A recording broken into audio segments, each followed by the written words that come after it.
Salut à tous, c'est Bismart, émission alors comme on les faisait l'année dernière, hein, et je vous avais dit j'en ferai de temps en temps, émission d'interview quand il y a un certain nombre de gens que j'ai envie d'interviewer et que j'ai envie d'inviter. Donc voilà, c'est aussi simple que ça, mais c'est ça qui est merveilleux quand on est une chaîne naissante, c'est que globalement on fait ce qu'on veut quand même, hein, et puis j'espère que c'est pour votre plus grand intérêt et pour votre plus grand plaisir. Autour du travail, très majoritairement autour du travail, parce qu'en l'occurrence on est avec la DRH d'AXA, qui est la DRH de l'année, hein, c'est un concours qui fait autorité dans la profession, organisé par Le Figaro, et donc je me suis dit qu'autour de cette grande interview qui va nous permettre de poser toutes les questions qui se posent dans cette rentrée, notamment AXA, ça tombe très bien, quoi. On est dans le tertiaire, on est dans le retour au bureau, on est dans l'ensemble de ces éléments qui sont aujourd'hui au cœur des réflexions des ressources humaines. Mais derrière, alors deux entrepreneuses d'ailleurs, hein. Alors l'une, elle est indépendante, elle a écrit un gros bouquin, je crois que c'est presque même sans précédent, autour du freelancing. C'est vraiment tout ce qu'il faut savoir, mais y compris les pistes de réflexion pour ceux qui veulent devenir freelance, enfin qui veulent ou qui doivent. Ça va être la première question que je lui poserai d'ailleurs, parce que ce statut est en train quand même légèrement d'évoluer d'un statut choisi, et on ne va pas parler, oui, enfin on va en parler, mais le sujet est moins les livreurs des plateformes que l'ensemble de ceux qui, dans énormément de métiers intellectuels aujourd'hui, sont de plus en plus obligés en fait de devenir freelance s'ils veulent continuer à bosser, y compris avec les grosses boîtes. Et puis ensuite, c'est Camille Maillard qui viendra nous voir. Vous l'avez peut-être déjà découverte l'année dernière. Elle est fondatrice de Cockpit avec un K, et elle, son sujet, c'est les seniors. Elle, son sujet, c'est... Alors, c'est pas forcément du mentoring, mais c'est l'idée de seniors qui puissent aller porter leurs expertises dans des TPE, dans des PME qui ont envie de grandir. Voilà, tout ça va être passionnant. C'est parti, c'est Bismart.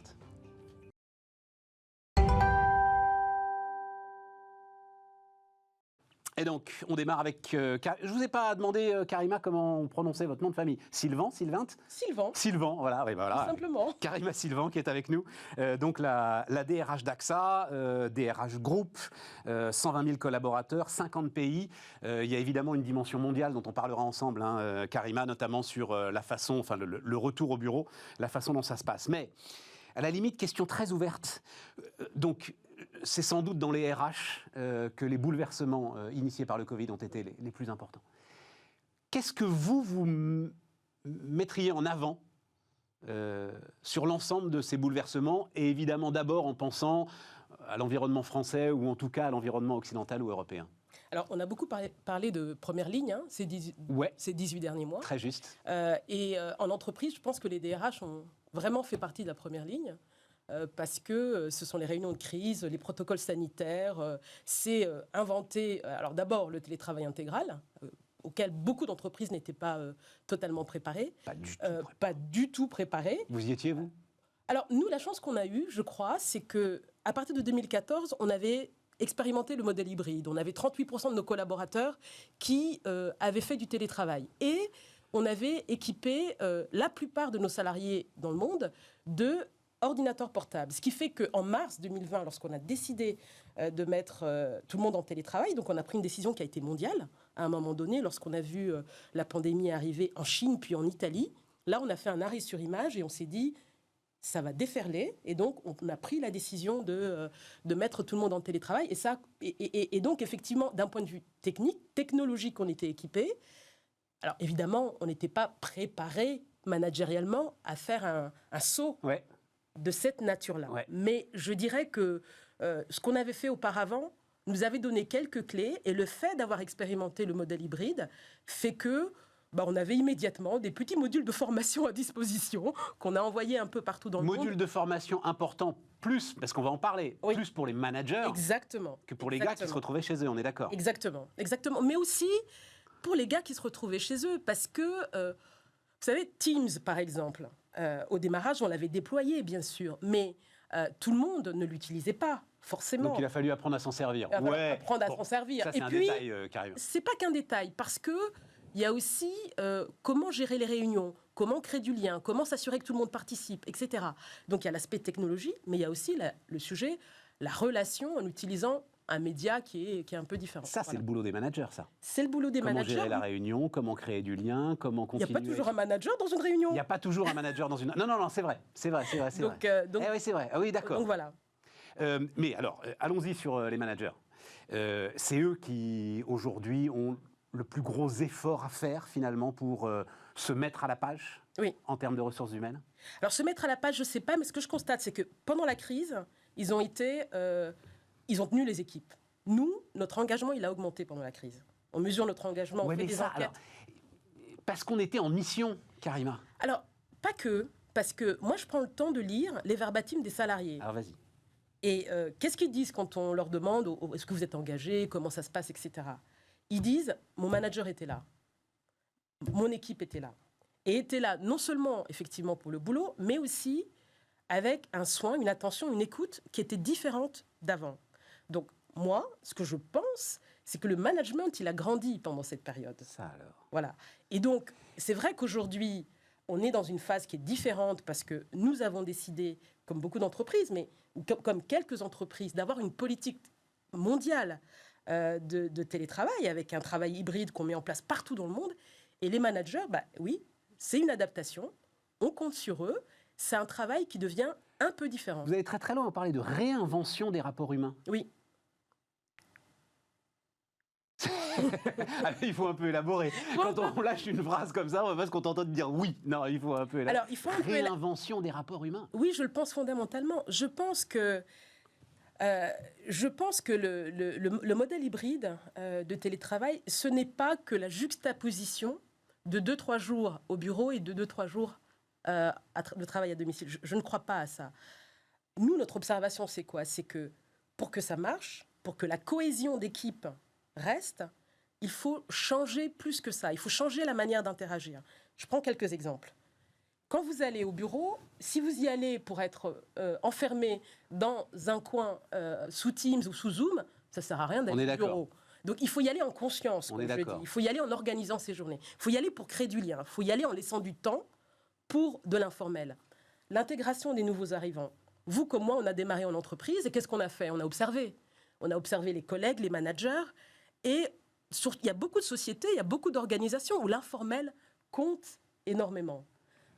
Et donc, pour l'intégration des nouveaux collaborateurs, il faut réinventer aussi comment on les intègre de manière à ce que, effectivement, ils puissent s'intégrer dans l'équipe, être efficaces dans leur travail, etc. Donc, entre la cohésion d'équipe, moi, je pense que quand on vient au bureau, il faut beaucoup plus de convivialité, beaucoup plus de cohésion. Donc, il faut... Voilà, c'est ça. Non, mais là... Donc, il faut une raison pour venir au bureau. Voilà, c'est ça. Il faut y aller en conscience. En conscience. Mais c'est un truc de dingue, ça. En conscience. Oui. Je vais au bureau, je sais exactement pourquoi je vais au bureau. Sinon, j'y vais pas. Je peux tout faire chez moi. Voilà, c'est ça. C'est ça le truc. Oui. J'y vais pour... Mais je peux y aller aussi. Ma conscience, ça peut être aussi de c'est trop petit chez moi ou j'en peux plus, ça me saule. Et je vais quand même faire un boulot basique. Exactement. Exactement, parce que je crois qu'il ne faut pas obliger. Beaucoup et certains de nos collaborateurs préfèrent être au bureau qu'être à la maison. Et ça, je le respecte et nous le respectons. Mais pour ceux qui aiment cette alternance, effectivement, moi je conseille, pensez vos journées au bureau, organisez vos semaines à l'avance. Renseignez-vous qui sera là au bureau lorsque vous y êtes. C'est ça, vous parlez d'agenda partagé. Agenda partagé, oui. Donc en permanence, l'équipe... L'équipe. Et c'est quoi une équipe dans votre esprit? C'est 6, 7 personnes? Ça peut être 10, 15. 10, 15. Parfois, c'est 30 personnes. Parfois, c'est 30 personnes. Et là, chacun voit l'agenda de l'autre, voit quand est-ce qu'il sera au travail ou pas, etc. On le recommande parce que, au fond, quand vous allez au bureau, moi, je me souviens au début, vous vous souvenez, quand on a repris le chemin des bureaux, non, nous, on a créé ça, en fait, si tu veux. Donc, alors, parfois, on le voyait dans certaines organisations, les bureaux étaient un peu vides, on repartait immédiatement, ça ne donnait pas envie. Les agendas partagés et le fait de venir en conscience, c'est aussi de se dire, j'y vais, je vais rencontrer un tel. Il y a telle personne qui vient d'entrer dans l'entreprise, première rencontre, je veux le voir. J'ai un entretien d'évaluation avec quelqu'un dans mon équipe, je ne vais pas le faire sous Teams. J'y vais et je le fais en face à face. Et alors, en face, tu auras aussi le gars qui, en fait, refuse les rendez-vous ou qui est jamais vraiment disponible pour la réunion, la rencontre. Enfin, il y a des gens aussi qui vont fuir, finalement, ces rapports humains. Il faudra s'en occuper. Alors, il y a des phénomènes d'isolement. Voilà. Je pense qu'il ne faut pas les sous-estimer. Il y a des personnes qui sont mieux en télétravail qu'au bureau pour diverses raisons, qui sont personnelles, qui sont de la configuration d'équipe. Moi, je crois qu'il faut effectivement, ne pas sous-estimer, qu'il faut être très à l'écoute pour comprendre pourquoi et pour lever les freins, mais que le bureau reste le point d'ancrage.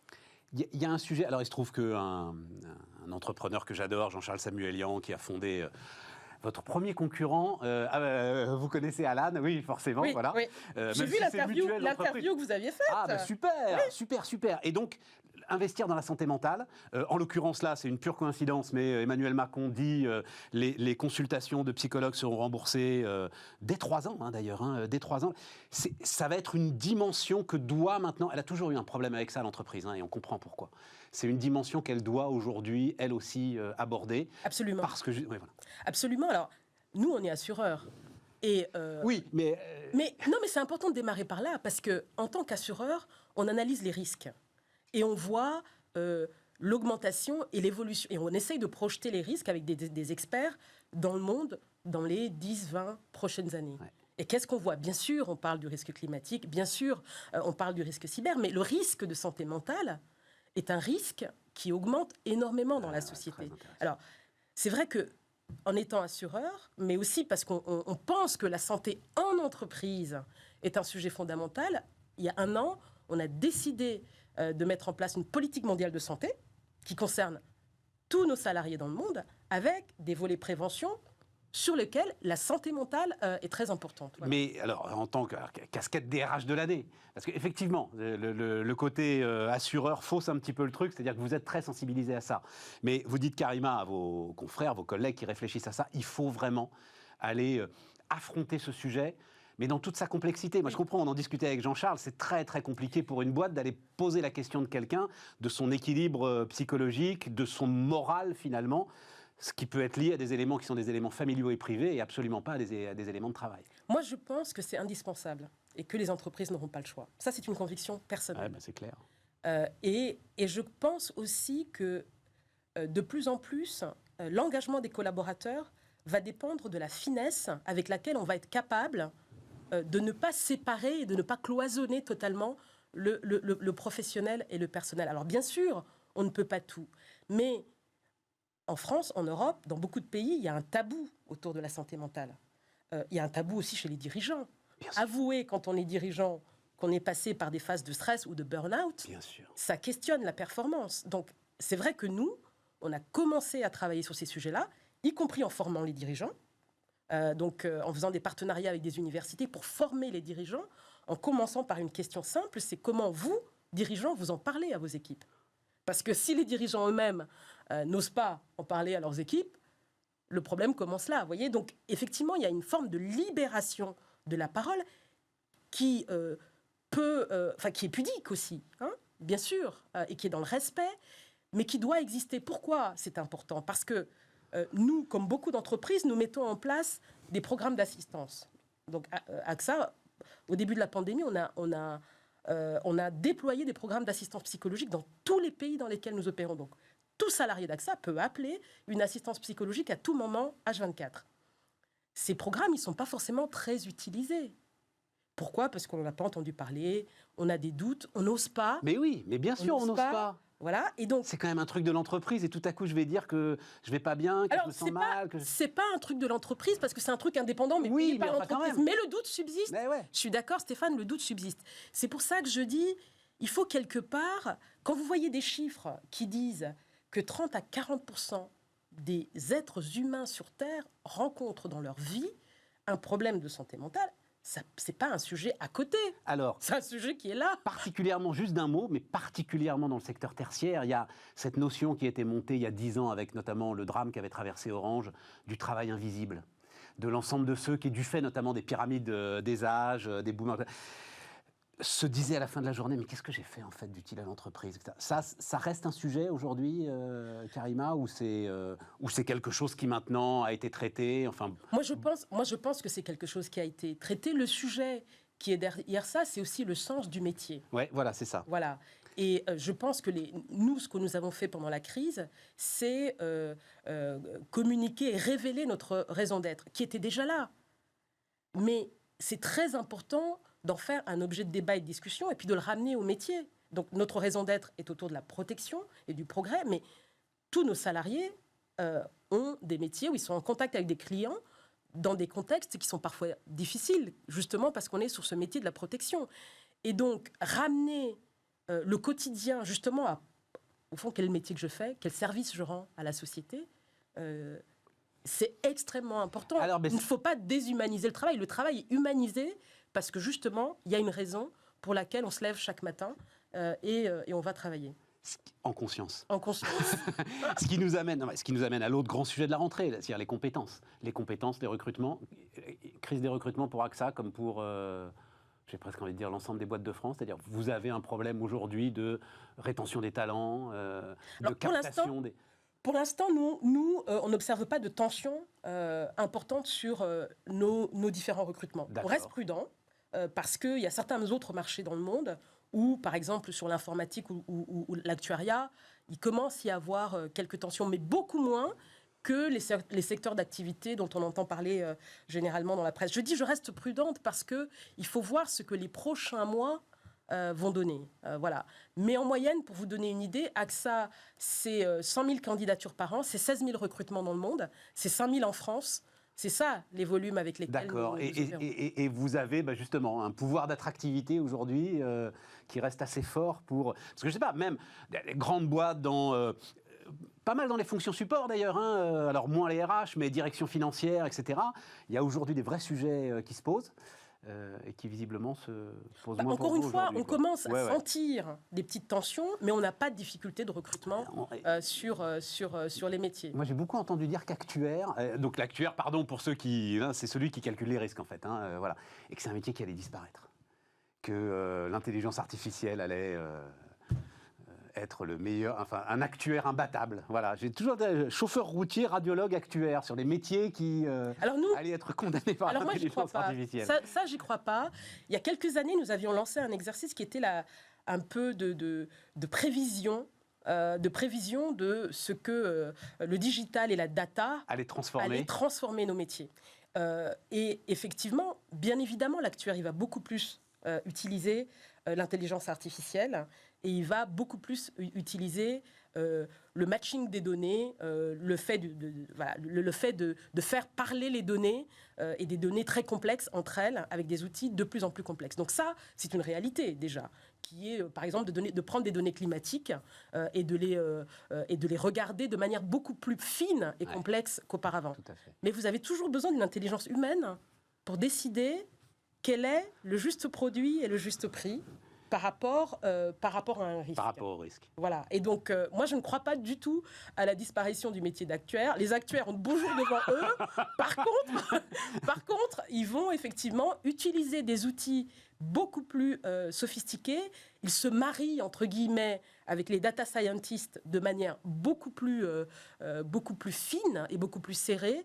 Et donc le lien avec l'informatique, les données, l'utilisation des données, la nature des données qu'on mélange ensemble, ça devient un peu la clé du succès. Autre élément qui est alors au cœur de ça, j'ai bien compris, au cœur de votre stratégie RH, la parité, l'égalité homme-femme. Alors là, pour le coup, je ne veux pas qu'on parle de la France parce que, d'ailleurs, je crois que c'est fait.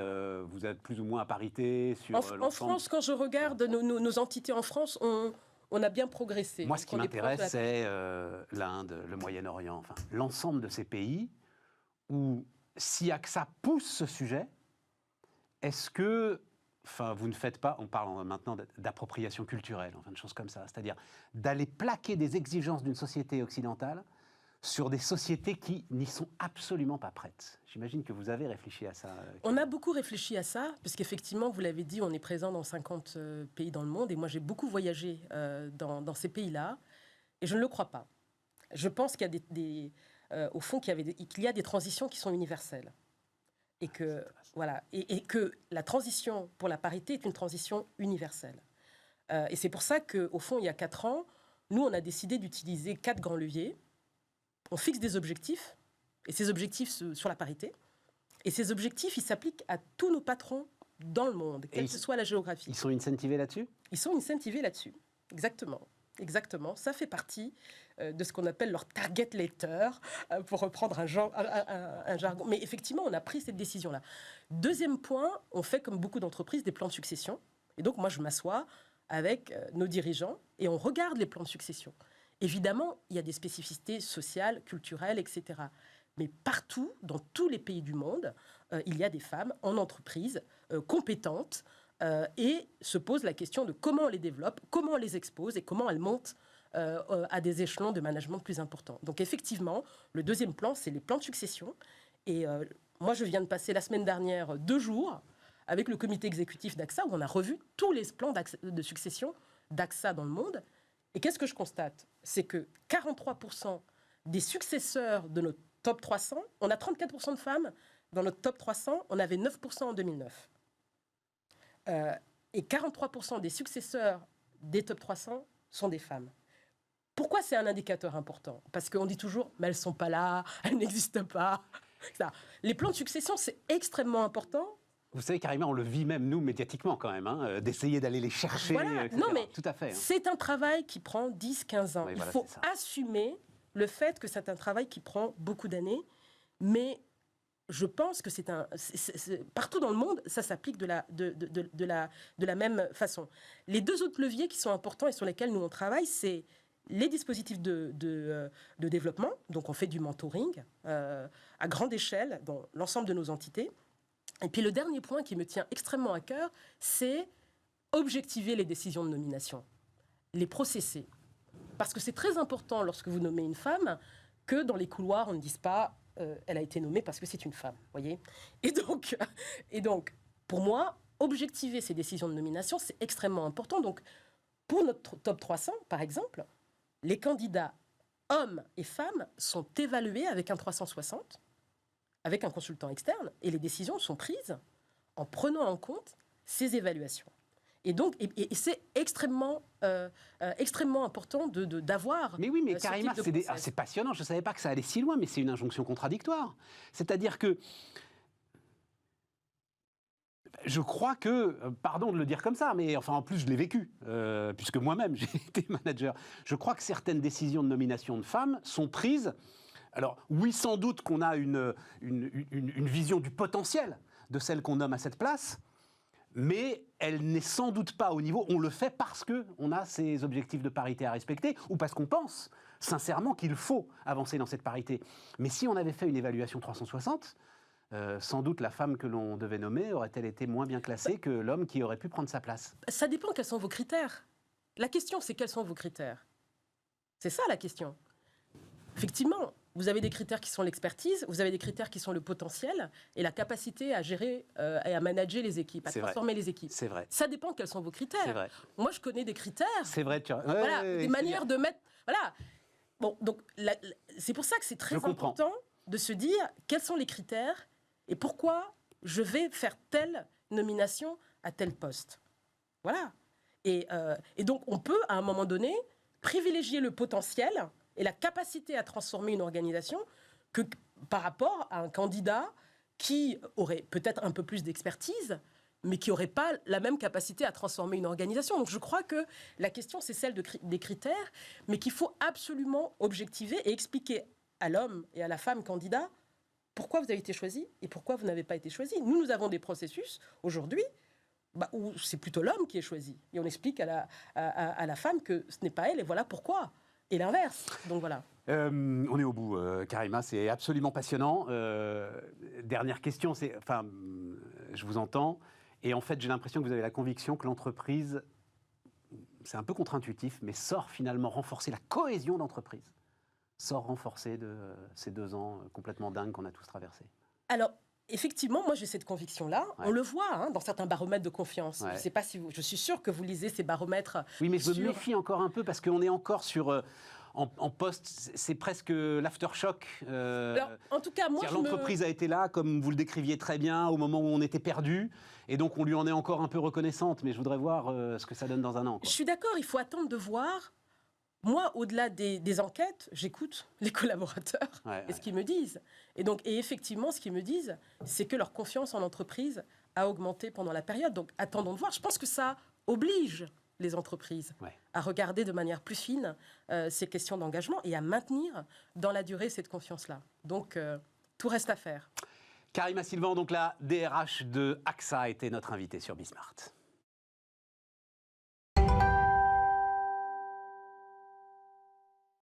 On repart les amis, donc on reste sur cette thématique du travail, on parlera des freelances dans quelques instants, même si Camille, ça doit t'intéresser la question des freelances. Donc voilà, je crois que c'est sans précédent, c'est un truc, c'est une somme, voilà.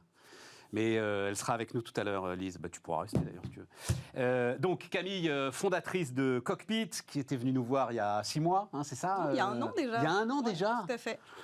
Comme le temps passe, donc les experts seniors. Alors, rappelle-nous d'abord, et puis ensuite on va aller voir comment ça se développe tout ça. Mais rappelle-nous quel est l'objet de Cockpit, avec un K.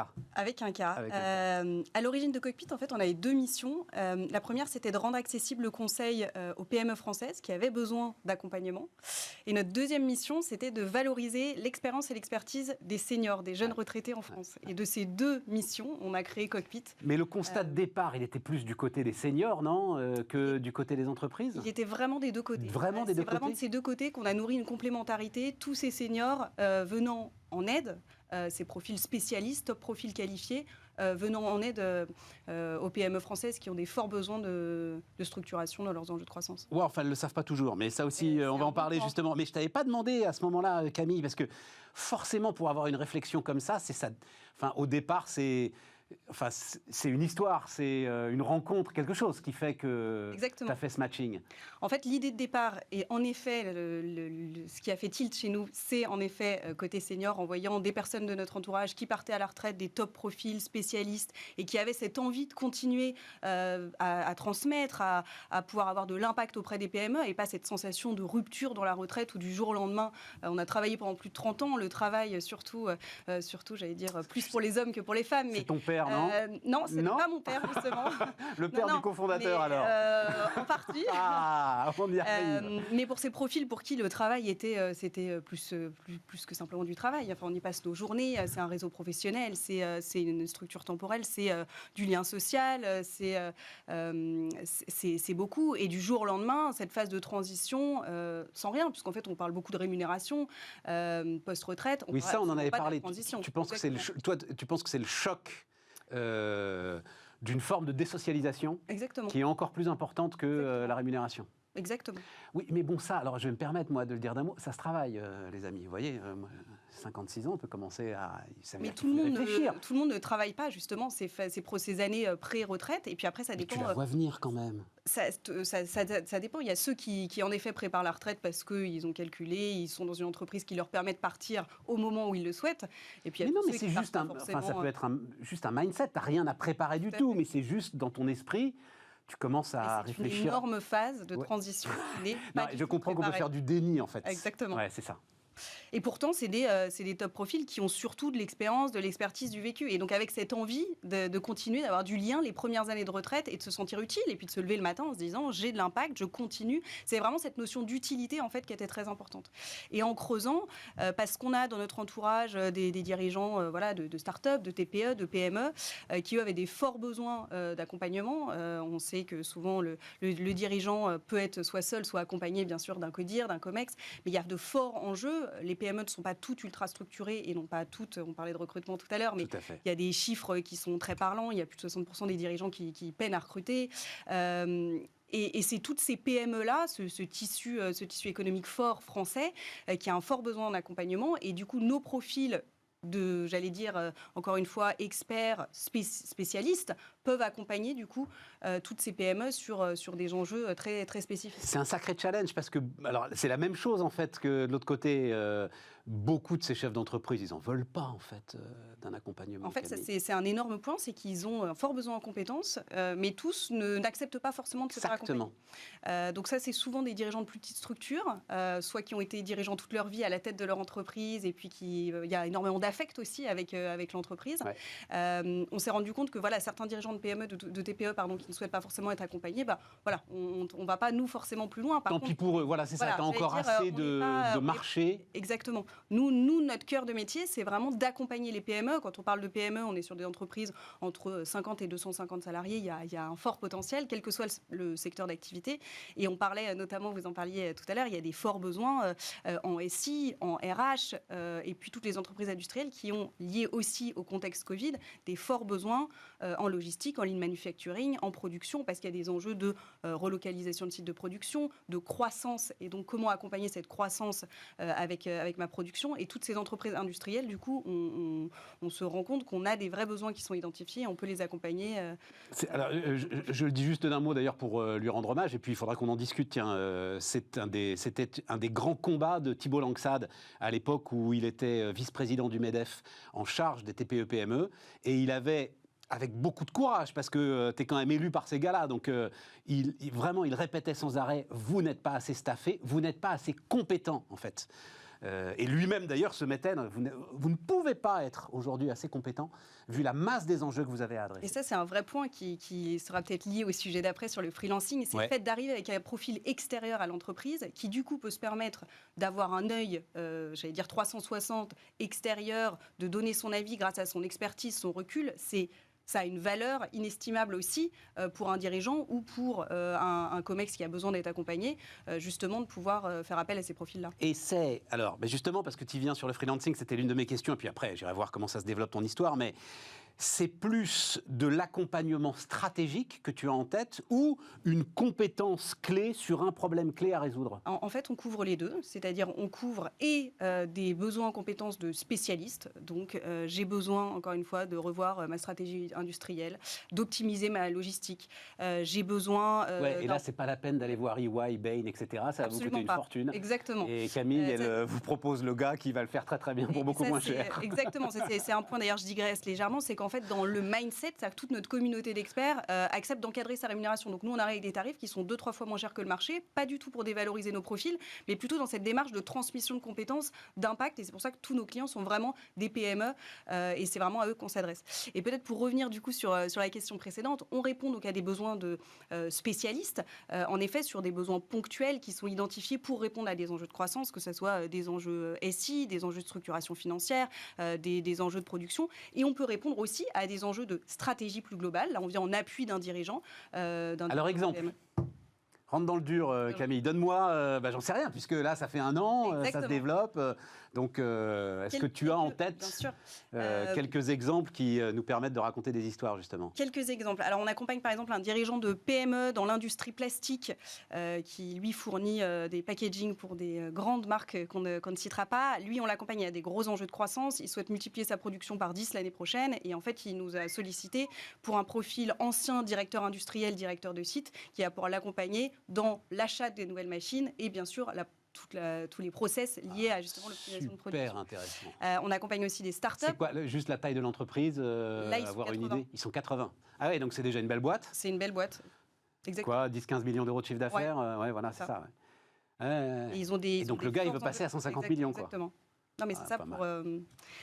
on répond souvent en fait à des enjeux de structuration, de croissance. C'est ça le déclencheur, c'est d'avoir un dirigeant qui est dans une démarche en fait. Et alors attends, creusons ce truc-là parce que pour un enjeu pareil, il faut que ça matche, c'est-à-dire que tu lui proposes plusieurs experts ou il les rencontre et comment ça se passe ? Les deux. On présente plusieurs experts sous des formats CV, papier, etc. Donc là, c'est vraiment le parcours en fait qui est identifié. Il faut savoir que nous, dans notre screening, on analyse aussi en fonction de la personnalité du dirigeant ou de notre contact client. On essaye d'avoir cette partie aussi savoir-être qui est très importante pour ne pas pousser que des compétences. Donc on présente des profils CV, papier, expertise et après, bien évidemment, il y a une rencontre physique puisque j'allais dire l'adéquation de profil, de personnalité est hyper importante. Super intéressant et particulièrement adapté à la période, c'est-à-dire qu'en plus, je pense que ton gars là, qui veut multiplier son chiffre d'affaires par 10, il a dû prendre un bout de modernisation grâce à France Relance, etc. Il a du pognon, il a les moyens de le faire.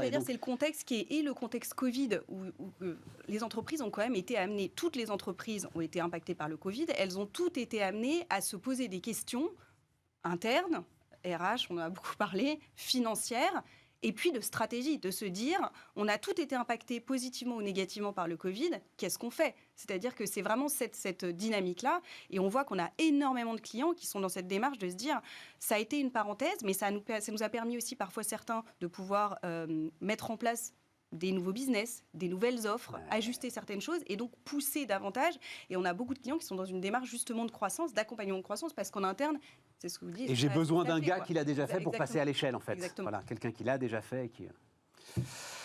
Bon, bah c'est bien. C'est passionnant. Ça va, oui, c'est passionnant.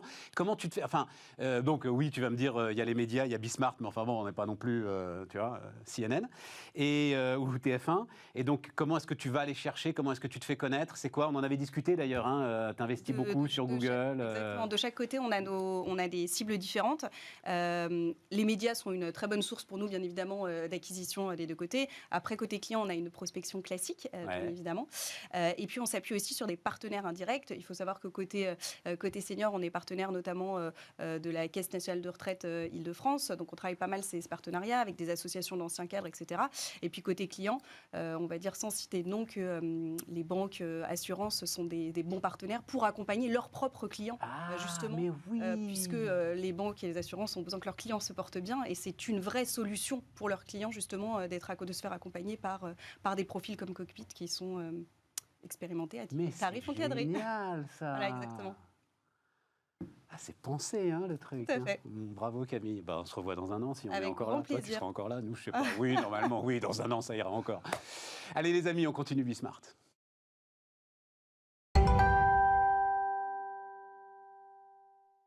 Et donc, on repart avec Lise Slimane. Bonjour, Lise. Bonjour Stéphane. Ravi de t'accueillir avec, je le disais, ce qui va être la Bible des freelances. Voilà. Je ne sais pas s'il y a un équivalent, Lise, au boulot que tu as fait. Je ne sais pas non plus, ouais. mais en tout cas, c'est un gros travail de décryptage de l'économie freelance. Énorme boulot, ouais. Énorme boulot. Toutes les questions sont abordées. Écoute, il se trouve que moi, je travaille et puis je réfléchis beaucoup avec freelance.com, qui est aujourd'hui en France la plus grosse structure, je crois, qui gère l'ensemble des aspects des freelances. Ils n'avaient pas vu d'équivalent. Voilà, ils n'avaient pas vu d'équivalent. Eux-mêmes, ils sont en train... Juste, je le dis comme ça parce que je pense que le sujet vous intéresse, vous aussi. Freelance.com, en fait, ils sont en train de faire un boulot avec je ne sais plus quelle grande école qui s'occupe de chiffres, de statistiques, etc. pour essayer de savoir, en fait, en France, combien il y a de freelance, quel est leur statut, dans quel domaine d'activité est-ce qu'ils agissent. On n'en sait rien à ce stade, Lise, tu es d'accord ? Je suis tout à fait d'accord. C'est vrai que souvent, on va regarder les statuts. Ouais. Dans la création d'entreprise, par exemple, on va noter que 2/3 des créations d'entreprises sont des auto-entreprises. Ouais. Mais un freelance n'est pas forcément auto-entrepreneur. Il peut aussi avoir une URL, une SASU. Ouais. Donc aujourd'hui, on manque de données sur ce qui caractérise le freelancing et sur la réalité en fait de cette économie. Il peut avoir aussi, même si, mais là on va devenir technique les amis, mais je tiens à le dire quand même, il peut aussi avoir une SARL. C'est-à-dire que le freelance, il peut aussi, à un moment, se dire, tiens, mais démarrons là-dessus, comme ça, je suis sûr que je ne l'oublierai pas. Il y a un sujet justement avec cette histoire de SASU, donc Société Action Simplifiée Unipersonnelle, qui est qu'on ne cotise pas. C'est ça, Lise, je ne me trompe pas. En fait, pour pouvoir... On peut ne pas cotiser, on va le dire comme ça. On peut ne pas cotiser et en fait, ça va être le rôle des experts comptables, souvent pour les personnes qui choisissent ces statuts, d'optimiser la rémunération et de s'assurer qu'il y ait une cotisation minimale pour pouvoir justement avoir une protection sociale. Mais si on n'a pas de chiffre d'affaires et si on ne se rémunère pas, en effet, on sort du périmètre des cotisations sociales et donc de la protection sociale. Est-ce que c'est quelque chose qu'on peut dire quand même d'assez important? C'est assez important. Aujourd'hui, on voit surtout ça chez les freelances qui sont juniors, les freelances qui se lancent sur le marché du travail. Ils ne pensent pas forcément à leur retraite ou à leur protection santé, au congé maternité, paternité. Exactement. Et ça, c'est quand même assez important dans le freelancing, à la différence d'un salarié où c'est l'employeur qui va penser à tout ça. Aujourd'hui, l'indépendant doit prendre en main sa protection sociale et doit réfléchir à ces thématiques. Et là, les gars, comme le dit la chanson, le temps perdu ne se rattrape pas. Sur la retraite, ça paraît absurde à un jeune gars de 21 ans, 22 ans, qui va lancer son activité, qui va être plein d'enthousiasme, qui va, on va en parler, forcément avoir des tarifs qui ne sont pas ceux des seniors et qui va dire non, je garde tout pour moi. Le temps perdu ne se rattrape pas. Le temps de cotisation que tu auras perdu ne se rattrape pas, ou alors il te coûtera très cher quand il faudra racheter des trimestres. Voilà. Exactement. Désolé d'avoir commencé comme ça, mais non, mais est-ce que c'est pas quelque chose de super important? C'est très important. Je pense aussi qu'il y a une certaine phobie administrative qu'on peut ressentir quand on se lance. Ce sont des choses qui s'apprennent, mais aujourd'hui, quand on devient freelance, on se lance en pensant à son expertise métier, mais pas forcément aussi au fait qu'être freelance, c'est devenir entrepreneur et c'est penser à sa comptabilité, à sa protection sociale, aux aspects administratifs qui sont tout aussi importants que de trouver des clients et de produire un service. Qu'est-ce que c'est qu'un freelance optimal? Alors, c'est l'un de tes premiers chapitres. Qu'est-ce que le freelance optimal? Un freelance optimal, c'est un indépendant qui va, dès le départ, poser des bases pour son activité qui vont lui permettre d'être heureux, d'être serein dans ce choix, dans ce mode de travail. Finalement, un indépendant pourrait ne pas suffisamment gagner sa vie et regretter ce choix, cette liberté, puisqu'il ne serait pas... il n'aurait pas ses besoins, besoins de base remplis.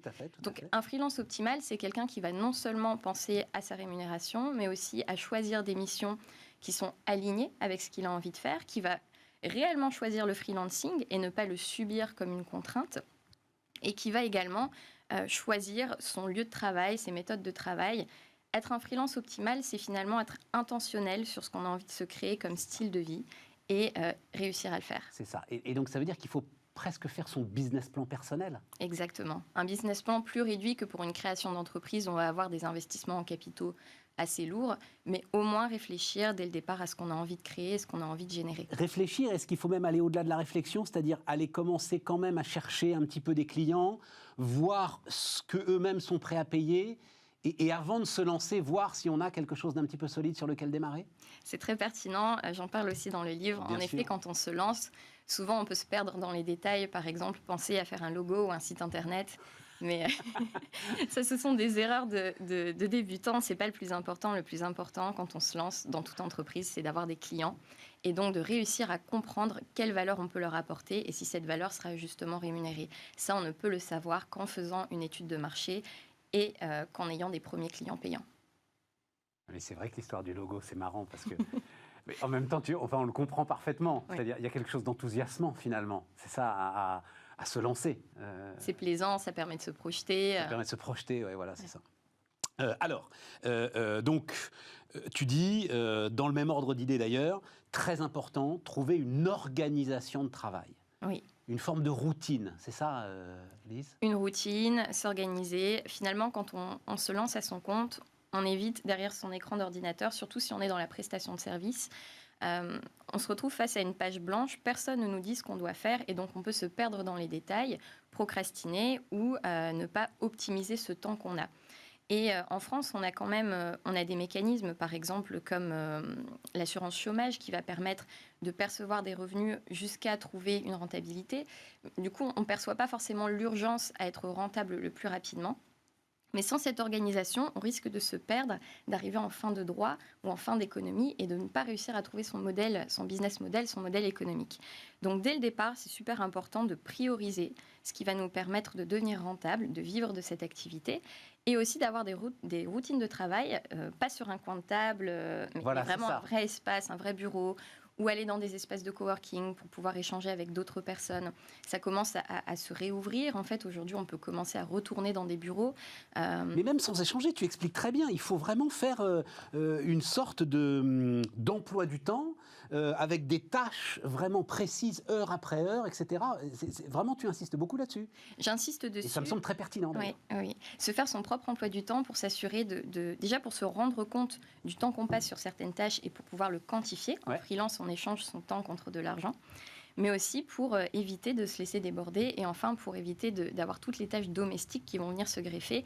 Il y a beaucoup d'indépendants qui sont tentés par le fait par exemple, de lancer des lessives en même temps que d'envoyer des emails de prospection. Très bon exemple. Il ne faut pas faire ça. Non, il ne faut pas faire ça.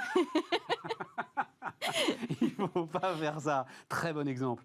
Et alors, arrive donc ce fameux TJM, taux journalier moyen, c'est ça? Exactement. Et là, tu as c'est d'ailleurs une tête de chapitre qui s'appelle « Revendiquer la valeur de son travail ». Oui. Ça, c'est peut-être le plus dur, non, Lise, en fait. C'est très dur. C'est dur, déjà parce qu'on a souvent du mal à quantifier la valeur qu'on apporte, surtout quand on a été salarié auparavant. Un freelance, c'est quelqu'un qui va devoir réfléchir à la valeur qu'il va créer pour ses clients et c'est normal de capter une partie de cette valeur quand on l'apporte. Donc c'est la première chose, c'est de prendre conscience de toute la valeur qu'on va apporter. Et la deuxième, c'est de se rendre compte qu'un indépendant n'est pas payé moins cher qu'un salarié, il est Finalement, ce qu'il apporte comme avantage, c'est la flexibilité.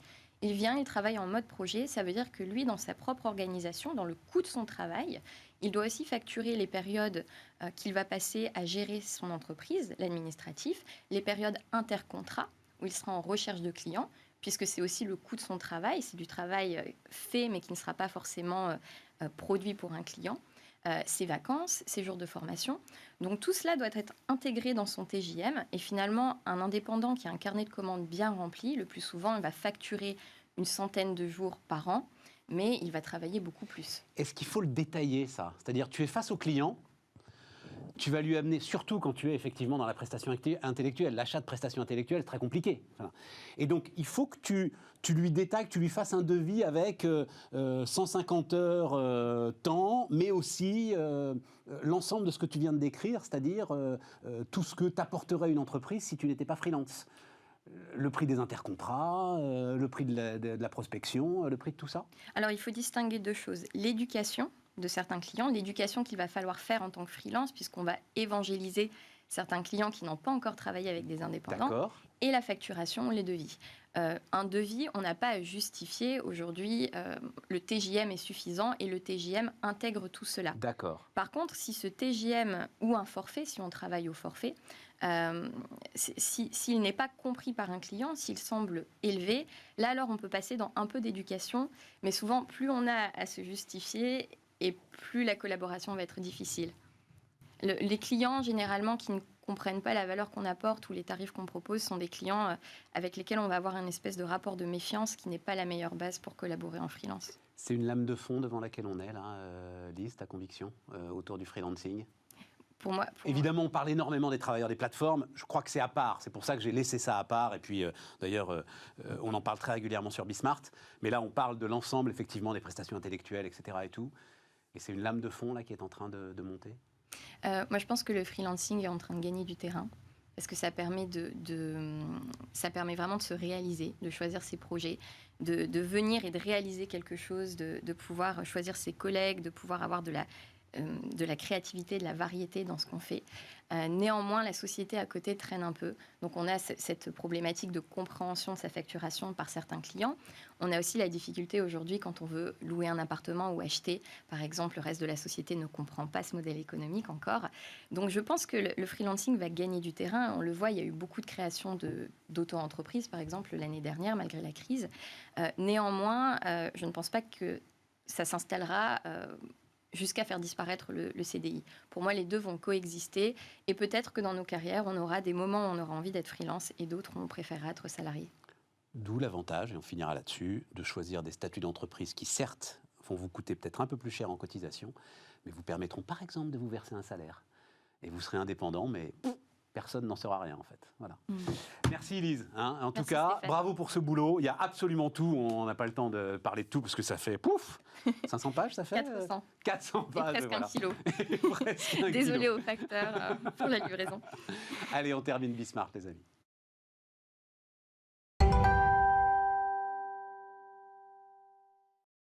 On termine, les amis. On termine alors avec un entrepreneur. On se connaît depuis combien de temps, Cédric? Depuis 2015, en fait. Depuis le début. Depuis le début. Et alors, je vous le dis très vite parce que la première fois que j'ai croisé Cédric, tu étais banquier d'affaires, c'est ça, hein? Banquier d'affaires, Banquier exactement. Fusion-acquisition. Et tu avais monté une boîte dont on va parler, qui s'appelle Pay My Table. Et tu m'avais décrit avec une franchise que j'ai rarement croisée, la façon dont le pognon que tu avais pu gagner dans ta première activité était en train de s'évaporer. C'est vrai. Au fur et à mesure où tu essayais d'évangéliser les restaurateurs autour de Pay My Table. Et il y a une angoisse là quand même, Cédric. Tu t'étais jeté dans le vide et tu ne savais pas trop sur quoi tu allais atterrir. C'est ça. Aucune expérience entrepreneuriale, beaucoup d'ambition. Me mettre dans les chaussures d'un consommateur à qui j'aimerais m'adresser et finalement se lancer dans un voyage qui est un peu l'inconnu et se dire quelle valeur ajoutée je peux apporter. Est-ce que je vais réussir à convaincre des restaurateurs d'adhérer à ce projet? 2015, comme tu l'as dit, c'est prêt, mais il y a une éternité. C'est fou. Alors, dire d'un mot, Pay My Table, comme son nom l'indique, J'ai mis l'heure de l'addition, tu vois, à tout point de vue d'ailleurs. Je l'espère pour toi. Et voilà. C'est ce qui paraît une évidence aujourd'hui, mais qui était en fait une rupture totale en 2015, c'est l'heure de l'addition, c'est un enfer. Parce qu'en fait, on a fini le repas, des fois, on ne sait plus trop quoi se dire, ou alors on ne redémarre pas une nouvelle conversation parce qu'on attend le gars qui va venir avec justement l'addition. Lui-même, il est en train de servir. Et donc, payer à la table. Alors, il y avait déjà un QR code à l'époque, d'ailleurs ? Non, tu vois, en 6 ans, tout a été révolutionné. Ouais. Ça veut dire que...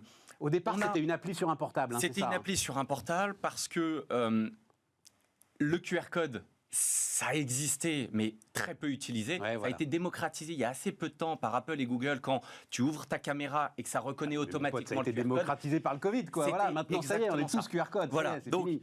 tu aurais mis une crise sanitaire en 2015-2016, Voilà, t'avais gagné. là j'avais C'était le le roi bon du pétrole. timing. Et ça, c'est une des leçons de l'entrepreneuriat, c'est timing is key. C'est finalement, quand tu arrives avec quelque chose de disruptif, il faut être au bon moment. Avant, c'est trop tôt. Après, c'est trop tard.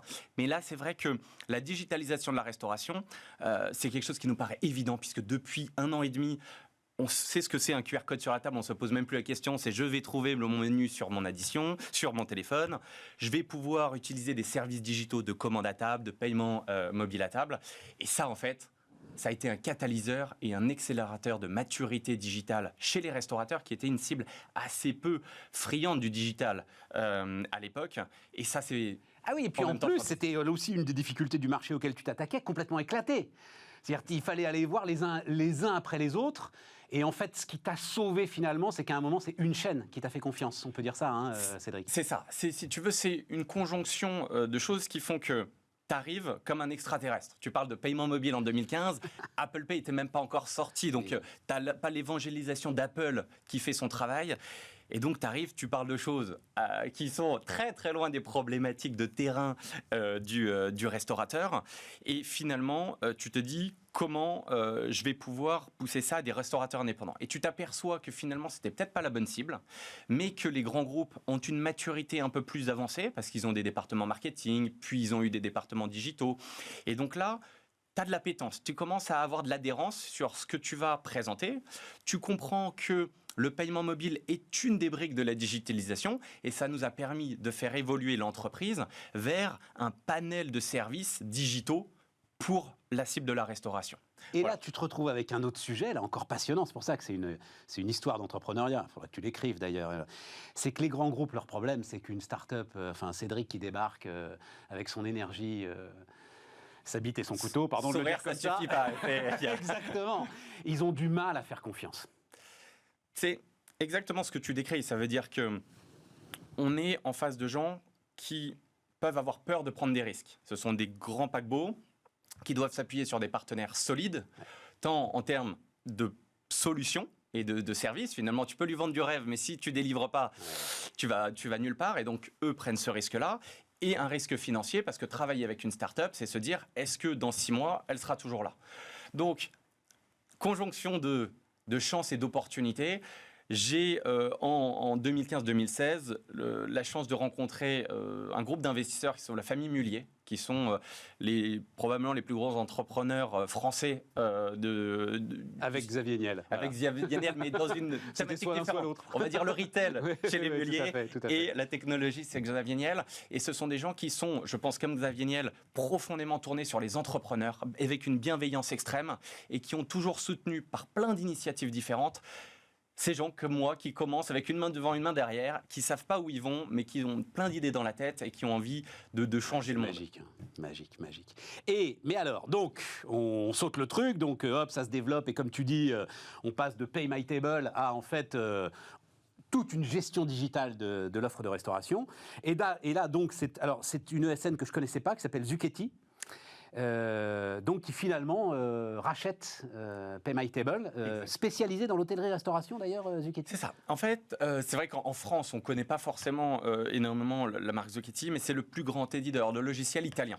1 milliard de chiffre d'affaires, 7000 employés, 700 000 clients. Donc, c'est vrai que, si tu veux, il y a un marché dominant qui est l'Italie, mais ils sont présents dans 13 pays dans le monde, avec des centaines de milliers de clients.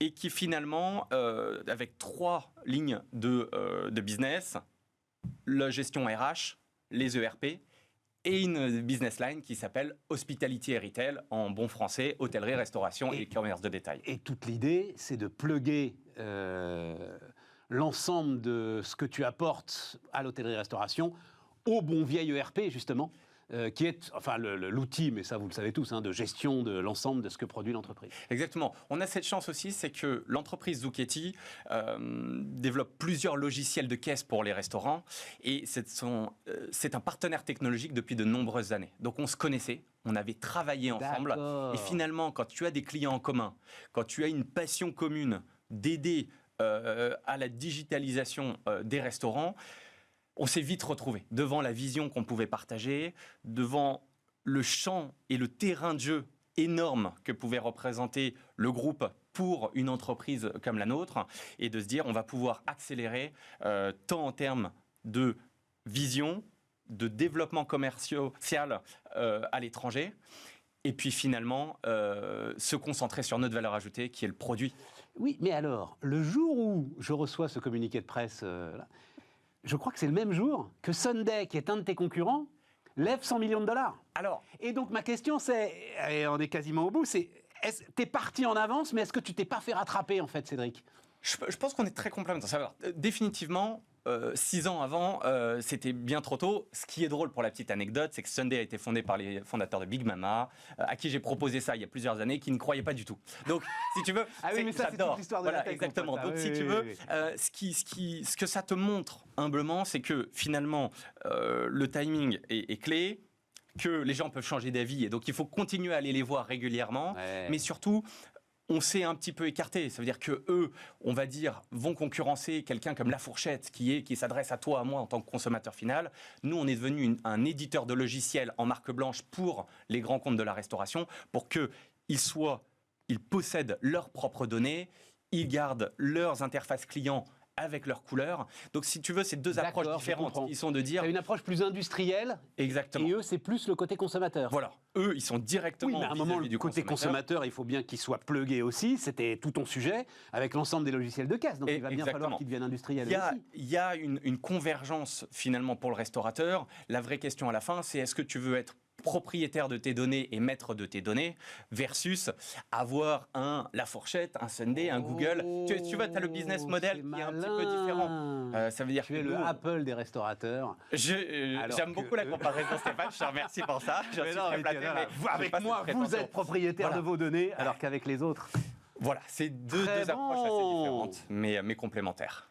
Ah ouais, le restaurateur, il se fait désintermédier avec Sunday. En tout cas, c'est le risque. Il faut toujours faire attention de la proposition de valeur de quelqu'un à un moment et ce qui, à la fin, va en faire dans 5 ans, dans 10 ans. Ce sont des gens qui peuvent porter une vision qui peuvent être très différente de « je possède mes données, je garde mes clients pour moi et je vais pouvoir leur proposer tout un panel de services » parce que finalement, le paiement mobile, ce n'est qu'une brique. Réponse par oui ou par non, tu seras toujours dans la boîte dans un an ? Oui, alors moi, mon projet, c'est de développer. C'est la vision Ouais, et mais ça d'aller va la pas, il va développer. falloir développer avec du reporting. C'est plus pareil, quoi. C'est deux Bah, ambiances on verra, différentes. mais tu C'est peux deux pas. ambiances différentes, mais qui ont chacun leurs avantages et leurs inconvénients. L'entrepreneuriat, ça, c'est haut et c'est bas aussi, et les grands Ouais, groupes c'est aussi. ça. Voilà. L'herbe ça. n'est pas forcément plus verte ailleurs, C'est elle ça. est différente. Tu as besoin de souffler un peu, c'est ça que tu es en train de nous dire. C'est agréable d'être soutenu par toute une infrastructure derrière toi où tu n'as plus à tout faire. C'est le couteau suisse, c'est être entrepreneur, c'est être un Excellent. couteau suisse. Un grand groupe, c'est l'avantage d'avoir des fonctions support qui t'amènent où tu veux aller avec tous les moyens nécessaires. C'était Cédric Guérin, les amis, et on se retrouve demain pour Bismart.